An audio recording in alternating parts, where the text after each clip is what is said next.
untuk seluruh mahasiswa dimanapun kalian berada. Mudah-mudahan semua sehat, tetap semangat dengan ibadah saum Ramadannya ya, hingga selesai. Ibu nggak ngerti ya kalau ternyata kita ada pertemuan loh hari ini, masih minggu ini. Tapi oke, Ibu akan memberikan materi secara online aja. Dan kalian bisa nanti mengikuti di link YouTube Ibu ya. Sebagaimana agenda hari ini, tentang copywriting, ya, bagian dari bagaimana teknik penulisan yang efektif untuk media sosial. Baik, selain juga mahasiswa harus memahami bagaimana cara, konsep, dan praktik dalam copywriting. Juga kalian juga harus bisa memahami gimana sih menyusun sebuah press release, menyusun sebuah artikel, dan juga menyiapkan nanti untuk bahan UTS tentang digital campaign planning dan creative writing. Ya, Ibu udah jelaskan bahan-bahan untuk dokumen briefnya UTS. Jadi kita nanti fokusnya ke copywriting aja, ya, dengan press release.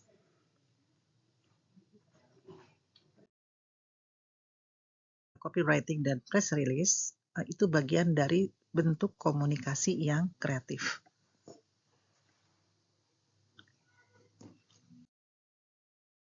Ya, apa sih komunikasi kreatif itu? Komunikasi yang kreatif yang gimana sih? Nah, itu adalah seni berkomunikasi, ya, yang mana tentunya itu sebuah seni ataupun sebuah metode bagaimana kita menyampaikan pesan yang unik, yang menarik, dan mempunyai kesan dan pengaruh gitu.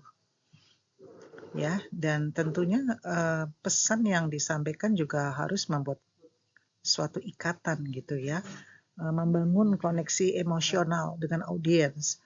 Jadi kata-kata itu memang mengandung sebuah makna, dan tentunya kata-kata pesan di dalam kreativitas kita menyampaikan di dalam sebuah bentuk komunikasi itu yang ingin dibangun adalah emosionalnya gitu ya, sehingga akhirnya kita itu berasa gitu, merasakan sekali pesan dan kata-kata yang tertulis seperti itu.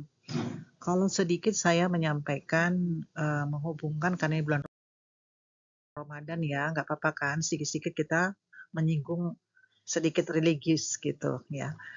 Nah, contohnya begini, kan di bulan Ramadan itu banyak orang pada ngaji ya, gitu kan. Tuh banyak banget di masjid-masjid, di rumah-rumah itu yang sebelum-sebelumnya mereka nggak jarang membaca Quran tuh pada membaca Quran. Karena memang Ramadan itu kan bulan tadabbur ya, bulan untuk orang membaca Quran ya. Turunnya Al-Quran juga di bulan Ramadan. Jadi disitulah kenapa banyak orang menghatamkan Quran.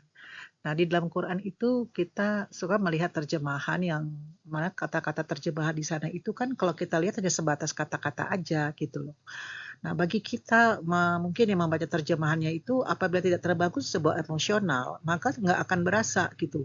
Makna di kata-kata itu yang dianggap aja ini seperti kisah-kisah zaman bahla gitu ya, atau ini mungkin kisah-kisah apa para nabi, nggak seperti itu ya. Jadi ini ibu memberikan analogi bahwa kalau kita membuat sebuah pesan dalam sebuah promosi, katakan di media sosial, di media digital, maksudnya itu seperti itu gitu. Tanpa ada ikatan emosional dan tanpa adanya pemahaman di dalam membaca kata-kata yang dibangun dalam tulisan itu nggak akan terbangun sebuah klik, nggak akan ada kesepahaman. Sehingga tujuan daripada komunikasi itu sendiri tidak akan pernah tercapai. Nggak pernah klik kita gitu. Kita dengan teman kita juga demikian, kalau kita tidak punya memberikan sebuah stimulus kata-kata yang membangkitkan emosional, membangun hubungan gitu ya, tentunya akan garing banget itu kata-kata gitu. Jadi itu sebuah analogi aja. Baik, gimana sih model sebuah proses komunikasi yang kreatif itu gitu kan. Nah, dalam suatu model proses komunikasi yang kreatif itu ada komunikator ya. Komunikator kayak ibu gini ya, ibu ini seorang komunikator gitu, menyampaikan pesan-pesan perkuliahan. Kemudian ada pesan itu apa intinya gitu ya, apakah yang mau disampaikan itu tentang materi kita hari ini, misalnya terkait dengan copywriting gitu ya. Nah, intinya pesan itu harus jelas, harus memiliki satu keunikan, harus punya relevan, dan bisa juga membangkitkan kognitif atau emosional. Dan kemudian kita juga medianya apa yang digunakan, dalam hal ini adalah menggunakan media Zoom atau media YouTube ya kita lakukan, dan audiens itu adalah kalian yang mendengarkan atau menyimak. Oke. Untuk pesan kreatif ini dibaca sendiri karena Ibu ini nggak bisa lama-lama, Ibu mau langsung memberikan ke copywriting karena inti dari perkuliahan kita ini masih harus memahami apa copywriting. Copywriting adalah sebuah keahlian menulis. Jadi kayaknya teknik menulis gitulah ya. Jadi gimana sih menulis yang sebuah teks yang persuasif, yang bisa mendorong itu akhirnya orang itu berkesadaran dan muncul rasa emosional terhubungan gitu ya. Dan mendorong akhirnya dia itu langsung bertindak gitu. Atau suatu proses menuangkan gimana ide atau gagasan, pemikiran yang kreatif itu menjadi tulisan pesan yang hebat dan menarik gitu ya. Jadi copywriting itu sebenarnya ya tulis-menulis begitu, cara gimana kita menulis yang efektif aja, gimana bisa di dalam kita menulis sebuah pesan itu ada beberapa hal poin penting. Pertama, harus ada headline atau judulnya. Nah, tentukan dong judulnya apa gitu. Misalnya kita menulis artikel nih, atau kita menulis apa nih, bikin konten, terus ada judulnya, headline judulnya. Kemudian kedua adalah isinya, copywriting itu isinya pesannya, dan ketiga adalah call to action. Call to action ini gimana sih mereka itu jadi tertarik kata-katanya, misalnya ayo dong gitu kan, ikut dong gitu misalnya, atau like dong gitu. Itu call to action gimana menarik. Nah, gimana kita menemukan ide pesan di dalam kita menyusun sebuah pesan yang kreatif? Pertama itu kita bisa cari ide itu di Answer the Public. Itu adalah sebuah website yang dapat membantu kita mencari ide-ide dalam menyusun sebuah konten gitu kan. Nah, atau kita bisa cari di Google Trends ya. Di Google Trends di sini kita bisa lihat sekarang ini trennya lagi apa nih di dunia. Kita klik aja Google Trends gitu ya. Atau kita cari ChatGPT. Kita gunakan di situ, gunakan ChatGPT kira-kira idenya apa, atau menggunakan QuestionDB. Ya, ini adalah mesin mencari pesan. Oke. Di dalam konten ini biasanya ide pesan ini ditulis di sini di storyboard. Ya, storyboard ini misalnya si sutradara gitu kan sebelum dia membuat konten, itu biasanya pesan-pesannya ditulis di sini gitu ya. Jadi kita menyusun agenda inti pesan itu kita tulis sini temanya apa gitu kan. Terus kita deskripsikan, kita kasih gambar, kita kasih. Ya, jadi kalau membuat film seperti ini harus setiap scene dari gambar itu harus ada semacam storyboards. Nah, gitu. Oke. Nah, ini setelah dia menjadi content planning dalam bentuk yang lebih luas lagi, ada topiknya, ada titelnya, ada media digitalnya, ada skripnya. Oke. Gimana sih unsur-unsur pesan pemasaran yang kreatif itu? Pertama harus unik. Ya, pesan itu harus memiliki ciri khas yang membedakan dengan yang lain gitu. Sehingga kan dia positioningnya di mana nih ngebedainnya. Kedua, relevan. Pesan perlu disesuaikan dengan minat dan kebutuhan audiens target agar lebih mudah diterima. Kemudian membangkitkan emosional. Jadi emosional itu agar klik gitu ya. Karena kita punya rasa dalam membaca sebuah pesan. Jadi saya contohkan seperti orang membaca terjemahan Quran itu ada kata-kata yang di sana misalnya wahai hamba-hambaku yang beriman gitu kan. Nah, itu kita harus berasa banget tuh yang namanya kata-kata itu ternyata dari Tuhan untuk kita gitu. Nah, tapi kalau kita cuma membaca doang tanpa ada emosional, tapi kan kita garing aja akhirnya cuma wah yang baik beriman apa nih gitu kan. Tapi kalau orang yang dengan emosional dia ngerasakan banget, oh ini untuk aku gitu kan. Misalnya apa nih jauhi perbuatan-perbuatan yang tidak disukai, larangan-larangan gitu ya. Ya oke. Kemudian harus jelas. Pesan harus disampaikan dengan jelas dan mudah dipahami untuk menghindari kebingungan di kalangan audiens. Jadi jangan juga bertele-tele gitu ya, blunder gitu, atau menye-menye gitu. Ya, jadi harus jelas, dan terakhir adalah call to action, itu adalah kata-kata yang singkat. Kemudian merancang pesan yang kreatif. Tulis judul menarik perhatian. Nah, dalam menyusun judul ini, misalnya kita membuat karya misalnya hari ini diskon 50% untuk semua produk gitu kan. Kemudian 5 langkah mudah untuk meningkatkan penjualan gitu. Kata-kata yang bikin langsung wow gitu ketika dia melihat judulnya gitu. Kemudian yang kedua, kita harus membangun kredibilitas ya. Nanti di situ ada satu persatu kredibilitas itu seperti apa ya. Di kredibilitas ini kepercayaan, kita juga jangan juga bohong gitu ya, menipu ke audiens dengan mengkonstruksi cerita-cerita yang dibuat-buat, nggak boleh ya, walaupun masyarakat tuh nggak paham, tapi itu dosa, nggak boleh kita ngebohongin. Kita harus jujur dalam sini itu yang namanya kredibilitas.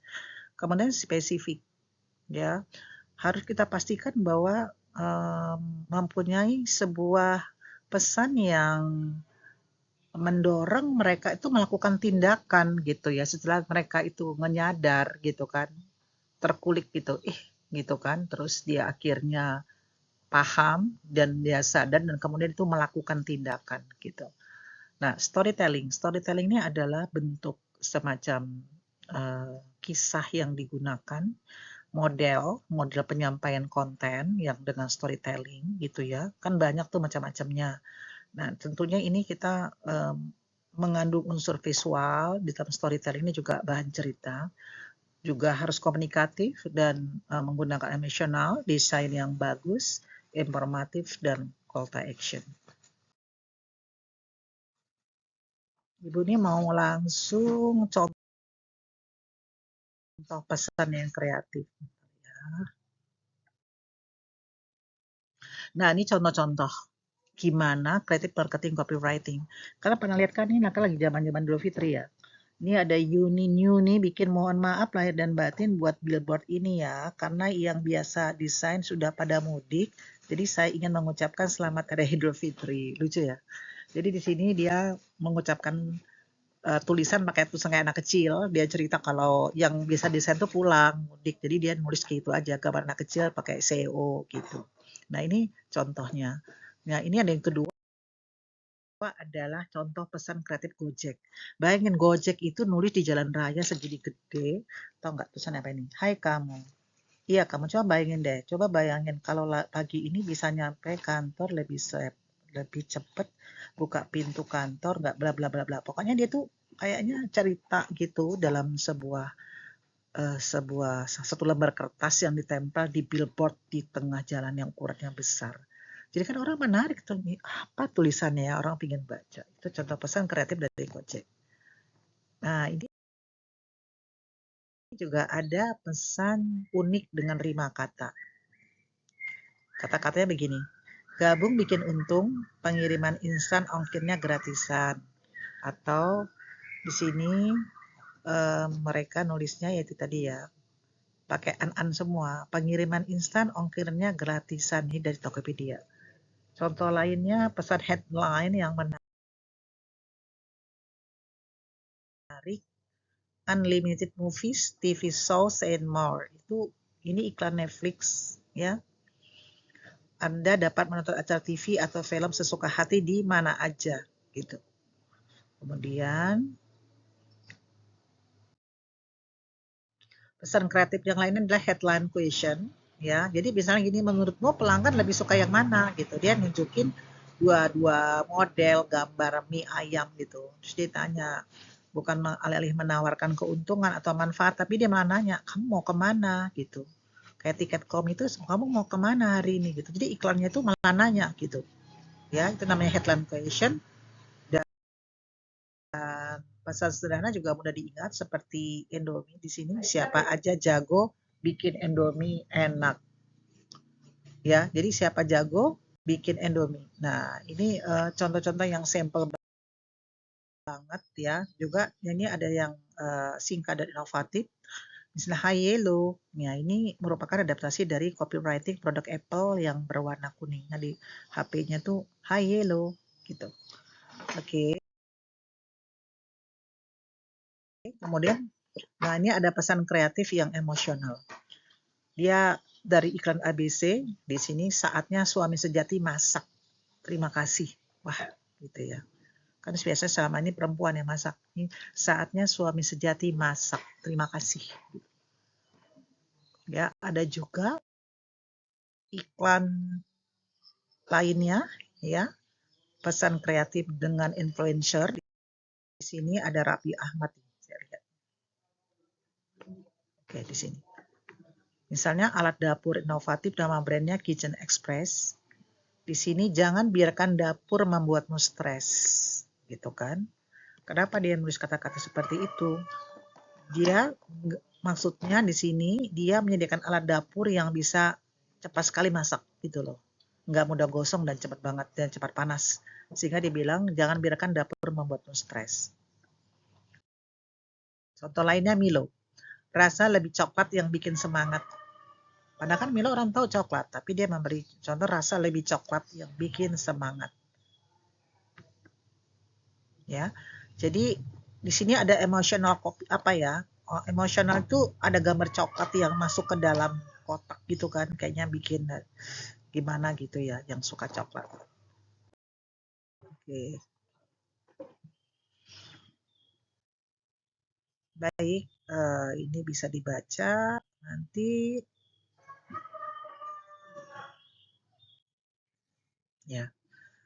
Satu hal lagi selain copywriting yang kalian harus pahami adalah peran humas di dalam publisitas.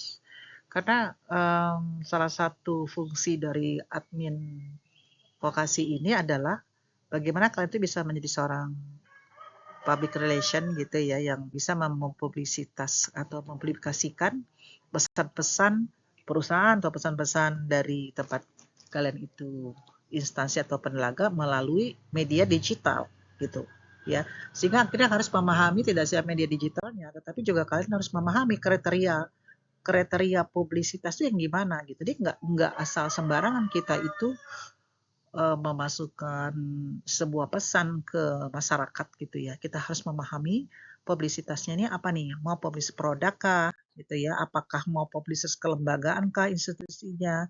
Apakah kita mau ke surat kabar, mau ke majalah, mau siaran radio dan televisi, mau ke media sosial gitu kan? Karena di sini nanti tergantung pada jenis-jenis publisitasnya gitu. Aduh, maaf ya ayamnya kesiangan bangun nih bunyi. Jenis publisitas, siaran berita, artikel gitu ya, feature gitu. Berita juga sama seperti ini. Nah, gimana caranya kita membuat publisitas berita? Di dalam membuat publisitas berita itu, ya kemarin Ibu sudah memberikan bagaimana di dalam tas berita itu kita harus membukanya dengan prinsip 5W.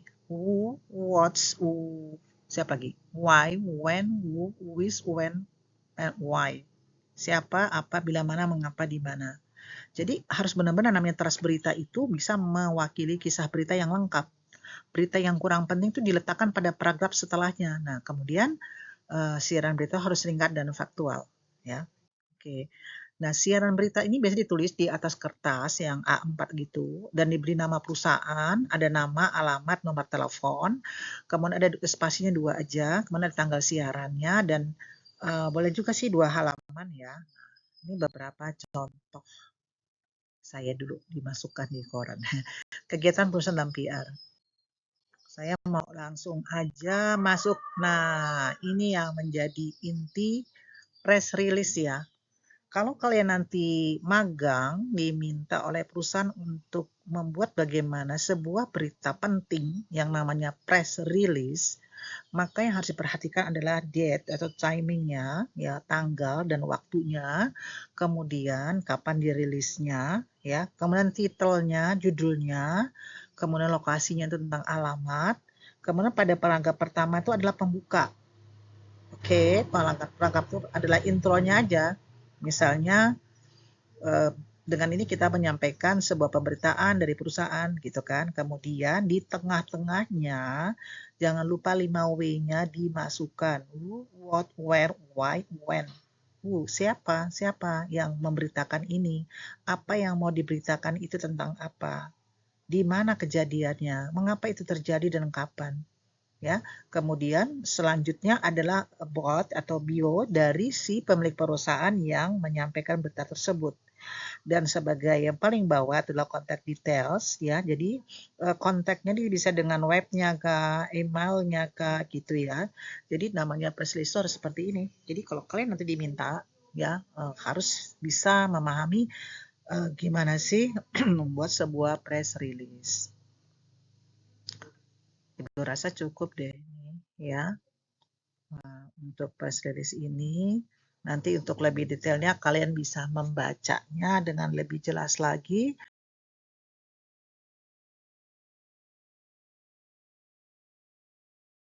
di materi yang Ibu kirimkan. Ya, semoga bermanfaat pertemuan pagi hari ini. Terima kasih sudah menyimak dan jangan lupa absen di komen. Ya, Ibu tidak memberikan tugas, tetapi Ibu ingin kalian itu bisa mempraktikkan membuat sebuah press release atau copywriting dalam bentuk press release untuk mitra praktik kalian. Misalnya kalian itu membuat press release bahwa ini dia mau menerbitkan atau mempromosikan sebuah produk baru misalnya gitu kan. Maka kalian nih karang nih kira-kira apa nih yang mau dibuat, ada produk baru yang terbaru yang dia buat gitu. Oke, rasa saya cukup ya untuk pertemuan hari ini. Terima kasih sudah menyimak. Mudah-mudahan bermanfaat. Kita bertemu lagi setelah Ramadan ya, setelah Syawal nanti ya. Tentunya kalian jangan lupa mempersiapkan bahan-bahan untuk UTS untuk ujian ya. Seperti Ibu sampaikan kemarin, dokumen briefnya harus diperhatikan.